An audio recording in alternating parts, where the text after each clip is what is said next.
Hi, welcome back. This is kind of second part to Chris's towing upgrades. So in the prior video you've seen we installed the airbag system.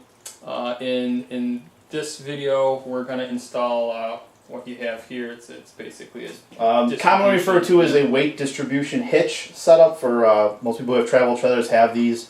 There's different styles, different varieties. I went with what's called a trunnion style weight distribution, so I don't have the chains on mine. It's just bars that sit into little holders on the A-frame of the trailer. I'm using a Curt brand hitch. It's the model number 17,500, which is for 8,000 to 10,000 pounds gross trailer weight. And that'll handle somewhere like 800 to I think 1,000 pounds of tongue weight, which is what's my trailer rates in at like 727 dry. So I figure a little more is not going to be a bad thing. So we got a Curt branded hitch. For all those who want to see, here's our box.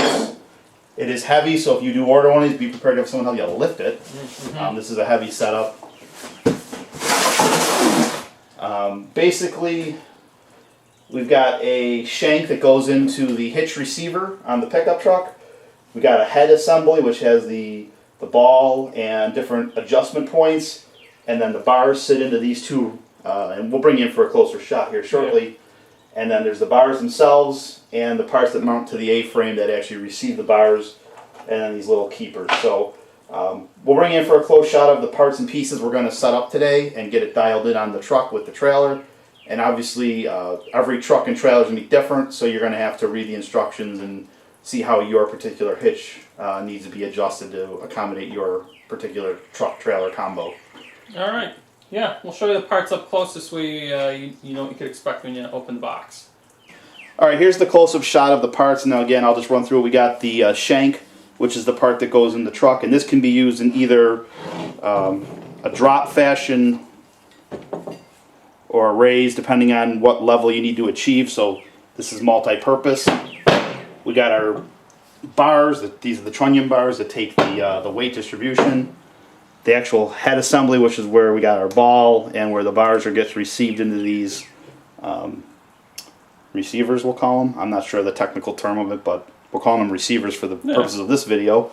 And then these parts here are the ones that mount to the physical trailer frame, and the bars will rest on top of this particular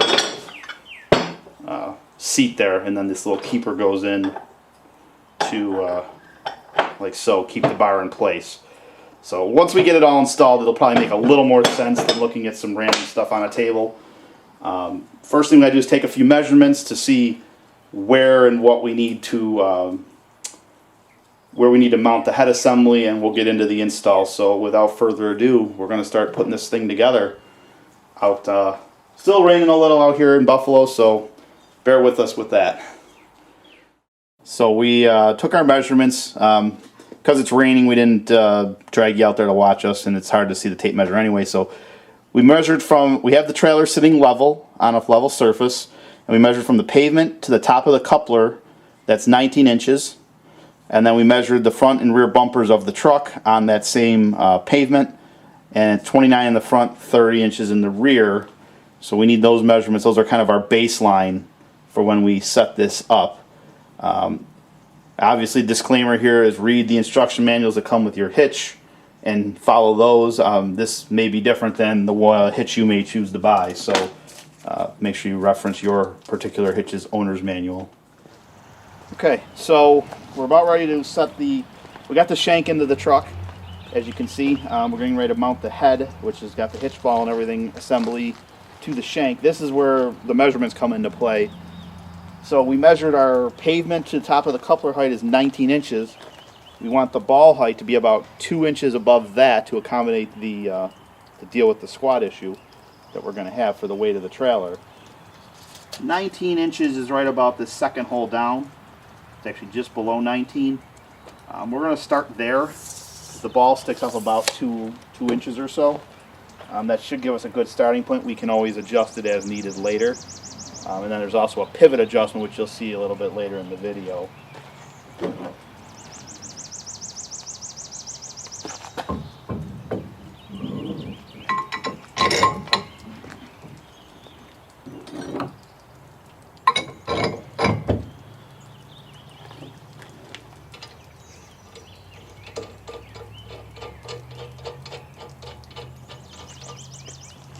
So they also give you these little spacer deals. Bring them closer to the camera. They're pinned. There's two of them, one for each side, and you can see on the head assembly there's these holes that correspond to it, and that adjusts your tilt of your head. So what we're going to do is set it in the I guess you'll call it the default setting, which puts it right here.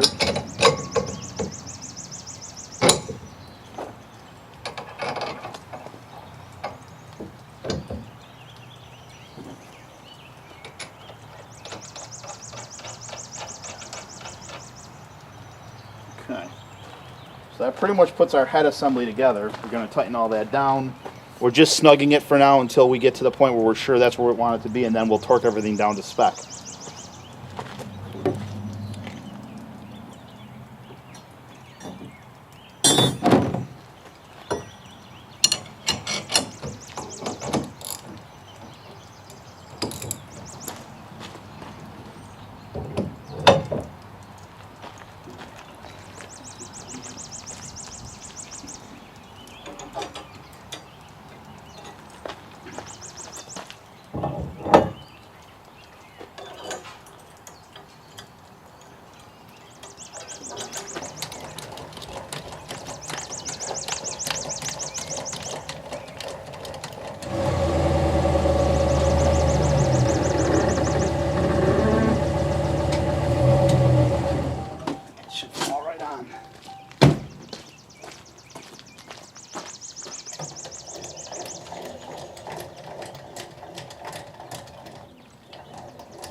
Trailer's coupled to the truck. Right now the weight is still on the trailer's stand. It's not all on the truck yet. We are going to do the next part of the install, which is putting the brackets on the trailer. We want to mark the position of the support brackets by making a center line on the trailer frame 4 inches in from the end of the spring bars. And conveniently on these, it actually, on the sticker, on the label on there, actually marks the 4 inches that we need to be. So it looks like on an eyeballing it, we're going to be just in front of the battery holder. So we'll see how that lines up here in a second.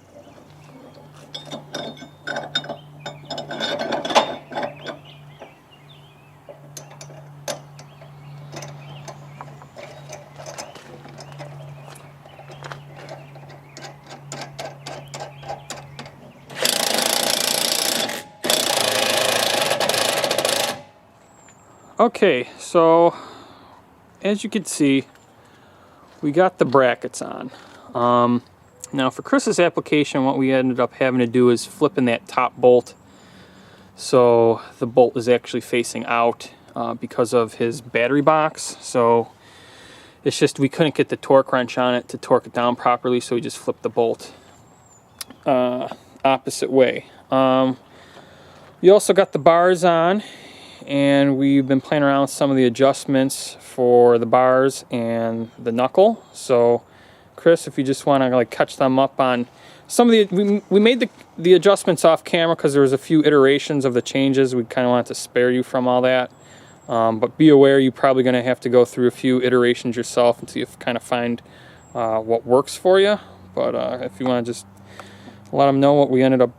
So the head assembly, when we originally, in the beginning of the video, we showed you we set it up on the default setting. We did have to articulate that outward. We're in the number 3 setting now, so we're middle of the road for the articulation on the head, which is where the ball mount and the bars connect in. And the reason we did that is initially when we hooked the bars on, we really had no tension to speak of on the bars, so we needed to get a little more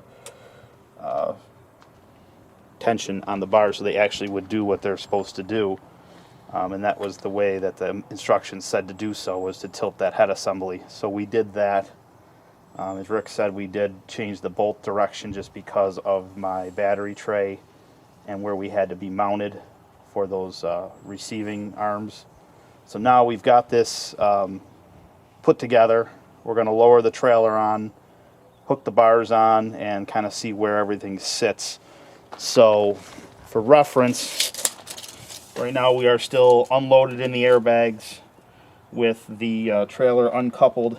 We're sitting about 29 inches at the top of this bumper, 29 and a half. So now we're going to load the airbags to... we're going to put them up to 40. Okay. And then we'll put the trailer on and see if we can maintain something close to that 29 number. We got 40 psi in the bags.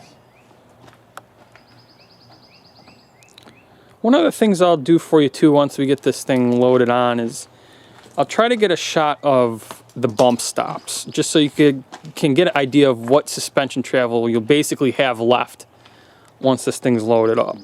And you can kind of, I don't know if it really shows up in the video, but we can see it now since we put the air in the bags. The ball is actually a little further up into the coupler than it was prior to the airbags being filled. So it brought the truck up a very slight amount. This isn't a lifting bag. I'm not trying to get rise out of it. I'm just trying to maintain when it's loaded. Yeah, I think there's a little bit of lift that happens when you just fill the bag. It's like a balloon effect, essentially. But obviously, like we talked about in the other video, is the airbag's really to stiffen the spring, act as a helping mechanism to stiffen the spring and eliminate it from basically compressing further than it normally would on its own. And now... So now I've coupled the truck and trailer together, and I'm going to raise the whole thing as a unit with the jack of the trailer so I can put the bars on and they won't be under so much tension to load them. So we're going to go up a little ways here. Included in the kit is the arm for getting the levers to put the bars on.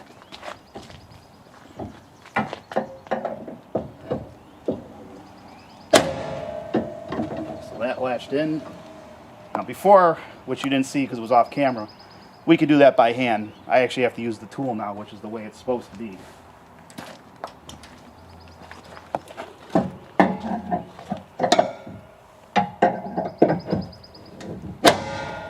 Yeah, I mean you could feel and hear that, you know, these bars definitely are under load. We're going to put in our little retainers, cotter pins to keep everything where it needs to stay.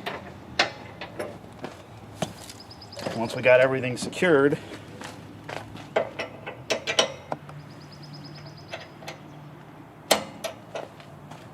we're going to put the trailer down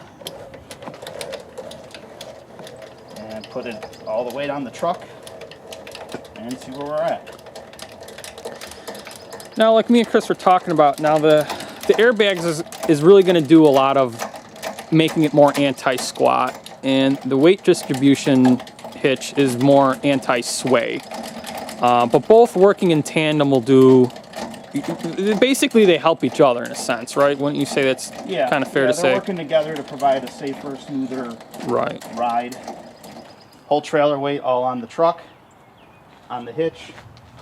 Airbags inflated to 40 psi. And we're about 28 and a half. So we got about an inch of squat in the rear. And we'll go up to the front just to see where the front's at. And I was measuring off the bottom edge of the paint here, the painted section, and that puts me at a touch over 29, which is about where that was to start. So we really don't have any change in the front height, and the back has maybe an inch of drop. Yeah, I would say that's extremely minimal considering the amount of weight. Yeah, we are talking on the bed. 6,700 pounds of trailer hooked to this truck. And you can look and you can see we still got plenty of space in the wheel well. The tires aren't shoved up into the wheel well. You know, the tires, obviously, because they're 10 plies, aren't bulging at the bottom from the added weight. And I'll try to get a shot of those bump stops too here, so you can kind of see. Here, we'll give them see what it looks like. Fancy cardboard. Okay, we got kind of a little light under this truck. We're trying to show you, but you can see there's the spring with the bag in it. There's the bottom of the bump stop. You could see the metal part on the axle where it would impact against. So, I mean, you got a good amount of clearance there. You're probably I'm not going to say you're not going to bottom out. I mean, definitely can, but normal riding conditions, I doubt you're really going to be hitting that bump stop. So that just gives you an idea what you'll end up with as far as suspension travel once you have a kit like this installed. Okay, so as you can see, we're in Chris's truck. Everything's hooked up, trailer's in tow. Feels good.